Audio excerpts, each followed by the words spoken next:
Alright guys, HyDra here, and today I hope you're doing well and enjoying your day so far. Finally another top 4 battle coming up this evening with FaZe and Ultra coming to blows. Loads of reaction from Scump Nature and others to Crim's first victory of his racing career, but also Dashy not so happy after frankly the OpTic guys dominated the Carolina Ravens in the series last night about the way he's being referred to after soaking up all of the hill time. Very much enjoyed your thoughts in the comments below. Hit the like button if you enjoy. Subscribe if you're new as always, I greatly appreciate it. Thanks to Underdog Fantasy as well for supporting today's content. Big games this evening, there's no doubt about it. If you guys are looking for a place to get involved in daily fantasy sports, this is the place to be. Standard high-lows and all sorts of sports and esports, as you may well be familiar with, but also of course they've got the rivals feature, and these for example were the numbers yesterday between Shotzzy and Pred. Shotzzy was actually expected to get fewer kills than Pred in that series yesterday over maps 1, 2 and 3, so we had an adjustment of +2, so the question was, would Pred get more kills, or would Shotzzy +2 get more kills? Of course, as we full well know, Shotzzy went on to dominate the series and smash out Carolina Ravens certainly in the hard points, and of course it's not just Call of Duty, so if you guys are in any of the eligible territories, feel free to get involved. Use the link in the description box below. Use code RAB, they'll match any deposit you make up to the value of $100. If you choose to play responsibly, of course, and let's get on with the video. So yesterday, can you believe it? Los Angeles Guerrillas versus the Seattle Surge, and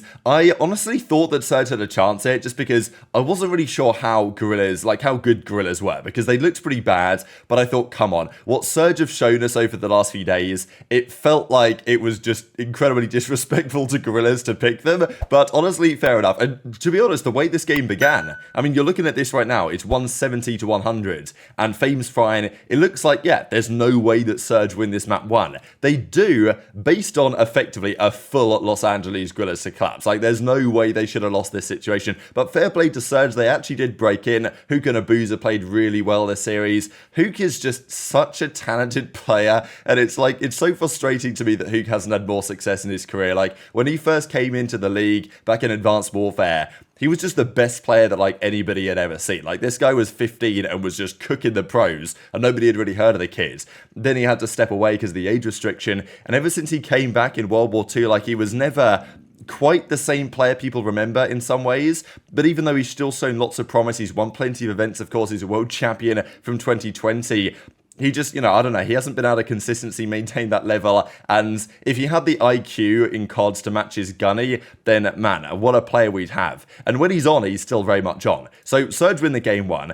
Hook then just dominates the search and destroy, breaks the record for the most first bloods in the map with 6. Like, Guerrillas couldn't handle him at all. They take that one 6-4 in the end, Surge. It's not like Surge played especially well, I wouldn't say. Guerrillas were just pretty woeful, and again, the control, like, Seattle Surge actually win the thing to hit the Los Angeles Guerrillas with a 3-0 slammage. So it's kind of funny that just a couple of days after we were talking about Surge being possibly the worst CDL team of all time, and based on the way they're playing and getting just bodied at every map, I honestly thought that was a justifiable statement. But now Guerrillas, they're coming for that title, I suppose, because when you lose to a team like Surge that have been playing like this in the manner they lost, I mean, that is blowing up territory, right? In the same way that Boston yesterday, after losing to Vegas, it's like, look, Vegas are pretty good right now, but whenever you lose to Vegas, you know that you probably are not going to be able to beat some of the better teams. So, especially if that's your intention, you probably should blow it up. And at least that's how I think about Boston. If anybody loses to Surge right now, it's got to be blow it up time. And I'm sure that's got to be the case for the Guerrillas, to be honest. This is pretty wild as well. Their first 3-0 Surge since Major 4 qualifiers last year, which maybe isn't too unexpected, but that's many months ago that Surge actually had a 3-0 victory, and they did it here, and it's their 4th straight victory as well against the Los Angeles Guerrillas as an organization. So, as Parasite says, I think it might be time to blow this whole baby up, right? We know that when this team first formed at the start of the season, there was lots of talk about the whole gunless thing, because DiamondCon, Gunless, Asim, and Crep, that was meant to be the team of 4. That never happened, of course. Gunless understandably frustrated about it. Look, would that team have been any good? I'm not convinced personally, and to be fair, at the start of the season, they put this roster together, the coach comes in, gets a lot of criticism, and look, they got good chemistry, those guys. Early doors, they were going to be okay. But it's always how it goes. Like, you can see this coming a mile off if you watch COD for a few years. These teams that don't have as much talent, but they have, like, the early chemistry. They might be top 6, top 8 at the start of the season, but they will inevitably regress. And that's what we're seeing now, because they just don't have the talent to compete with the top teams. And to be fair, they don't even have the talent to compete with the Seattle Surge right now. So they've pretty much got slammed this series. DiamondCon and Assault, like, DiamondCon has been, I would say on the average of this season, he's been their best player, but he's definitely regressed as as of late, and Assault's been pretty bad from start to finish. So I think they've got to do something there. I think they will bring Flames into this team because Flames is their sub. He goes way back with Estriel as well, and Flames is an AR, pretty sure. So I'm thinking Flames in for Assault maybe, or maybe even Flames in for Diamondcon. I don't know, but Fame has kind of been turning it around. Gorillas need to do something though, right? Because when you lose to Seattle Surge, it's absolutely tragic. And of course, well, since Illy's departure, that team's not been good either. This is pretty crazy though, that Illy, over the last 5 years of professional play, he's only played 13 at LAN events, which is pretty absurd really, and it makes sense, and it's unfortunate that guys like Illy came in at the time that they did. They arrive into the Pro League and bang, the pandemic happens and there's no LANs for a long time. But when the LANs returns, obviously 2022 he didn't play that many of them because he was out of the team, and then obviously last year it was dropped after the first event really and didn't come back, and then it's been a similar story this year, right? So 5 years of professional COD, and Illy's played, you know, average placing at 4th, but he's not played that many LAN events, and we don't know when the next one is going to be for him, unfortunately, as it stands. There's also this from Standy. Couple of things. Wanting Vista in at the rotation first of all, which I'm sure will happen after the major, or at least I hope it will. It really should. I think that map is definitely better than some of the things we're playing at the present day. But Standy also commenting in a tweet that he didn't delete, can you believe it, on the strength of scheduled cheese in the league. And he's not wrong about this per se, but it's, well, the timing is interesting, right? So that Vegas Legion start out very comfortably 3-1, and the matches that Vegas play from here on out are pretty, I think they play Thieves, they play like, I don't know, Ravens in Minnesota, or something like that anyway. They play winnable games for Vegas, and they're currently 3-1, they're looking good for winners. They only lost to Toronto.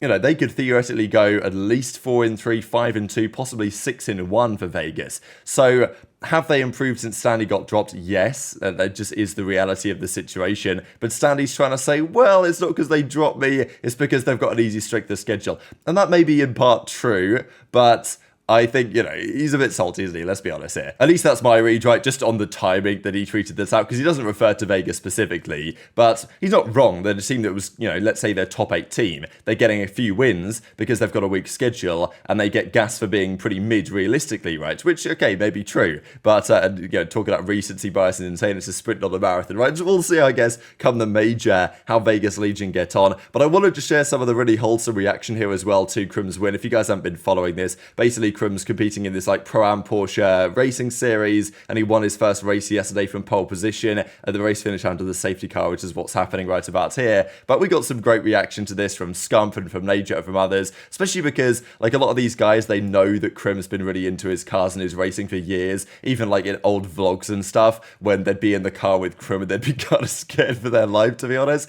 So, you know, that's what they were talking about too. I thought it was great from Zin and Scump, and obviously the guys on the watch party and Nature as well. So share a couple of clips here. Well, he comes out from under the bridge. I'm sure if he could type to his opponents, he would give him a GG, because Ian Porter has debuted with a victory here today. Wow, bro. That's actually fucking insane. Caroline Conda is Congrats. second place finisher. We'll have Joe Peak head down Dude, what? lane here momentarily. Ryan, an interesting. This guy's just doing the ultimate side quest. Guy's literally playing a video game. So 1, 2, 3. Yeah, super exciting to Go see Porter, some man. names there that, that's a big W for the gaming community overall. So earlier the weekend, and the thing that really honestly, man, anything that Crimsix does from here on out is just like a cherry on top. Like, what are you going to say? COD players can't do other stuff? He was in the fights here today and had to earn that big result. That was seems like we're very capable, gentlemen. So I'm sure we're going to have some really excited folks up on those podiums with Joe in a little bit. I'm excited to hear from them. But you know what? But first off, we got to show some love to Big Crim. Oh, yeah. Congrats to Crim winning his first race. That's an absolute legend right there. Man. Good shit, Crim. I mean, way to play, kid. The guy went from playing Call of Duty, retires, pretty much instantly goes over to racing. Well, he was sim racing, and now he's literally in the car, which is like a whole different... What a legend. Like, I've never done anything, but I mean, sim racing compared to the real thing, you're safe in one environment, and the other environment's pretty dangerous. So Crim's literally putting his life on the line, doing what he loves. Nothing but respect for Crim. I mean, he loves it. I've gotten cars with him before. He loves it. Dude, He's like, dude, watch this. No, driving with him scary. I don't want to drive with him ever again. It's like, dude, watch He treats this. the highway like Shifts it's down. like it's a racetrack. You start swerving. He's like, no, I got it. No. Like he's going like 110 and he's laughing, and I'm like, what the fuck are you the doing? car's shaking and shit. Out of his mind, dude. But look at him now, man. Hey, good for him. Look honestly, at him go. I mean, that's honestly like that's his dream to go from professional Call of Duty to professional racing. That's tippable. Ladies that and takes gentlemen, a lot of work.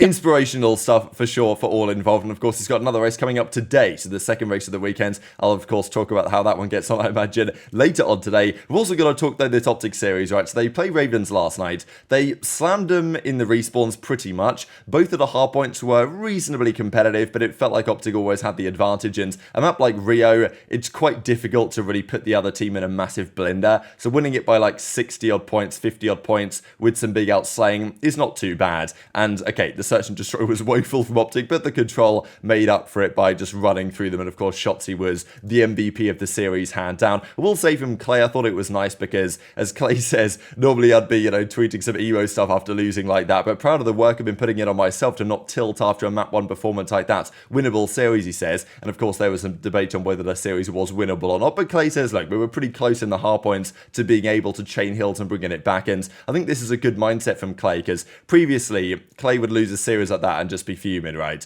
But I think they recognise that, okay, sure, you've lost to OpTic in a fashion that isn't, completely inexcusable, especially with the talent disparity in the league at the moment. So, and also when Shotzzy has a series like that, he doesn't have, to be honest, he doesn't have that many series like that. And I wish he'd have series like that more often because it's so much fun to watch. And hopefully that'll be the start of something here. But Dashy had the most hill time by far. This guy had 4 minutes in the hardpoint during that series, which is pretty ridiculous over 2 hardpoint maps, to be fair, to put up that many numbers. Dashy had 240 seconds pretty much in the hill. Kenny had 159. Pred had just under 100. And then Shotzzy only a minute or so. But of course, he's running around getting all the kills. You're not sitting this guy in the hardpoint. But of course, Dashy was doing exactly that. There were some questions, right? Because as the Breaking Point would say, meow, right? Because the hill kitten, which has become, I would say in the last, 2 years, it's become like the common term for the guy that sits in the hill. Certainly Ghosty was very much on this train last year. We'll discuss this in a second. So as Kenny says, I'm going to start bumping you off the hill, bro. Like 4 minutes is pretty insane.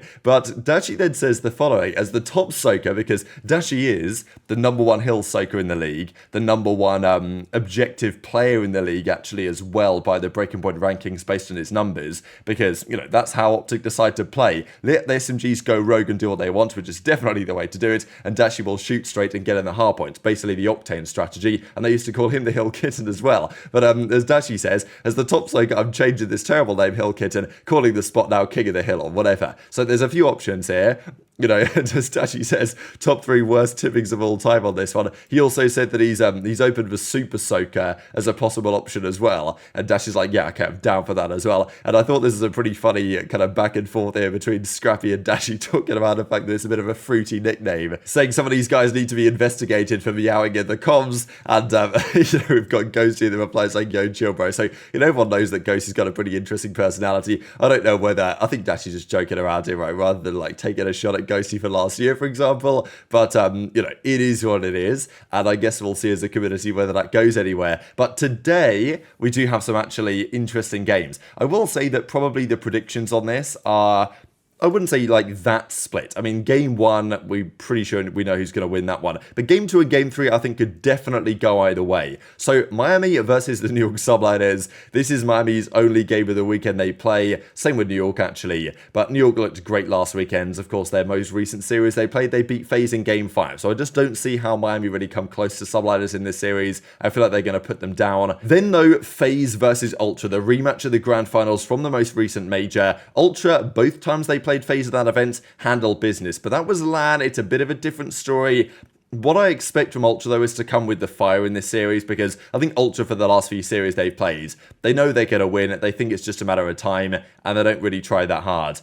FaZe obviously had a good result against Rocker early in the weekends. They want to get a bounce back from the Subliner series last weekend.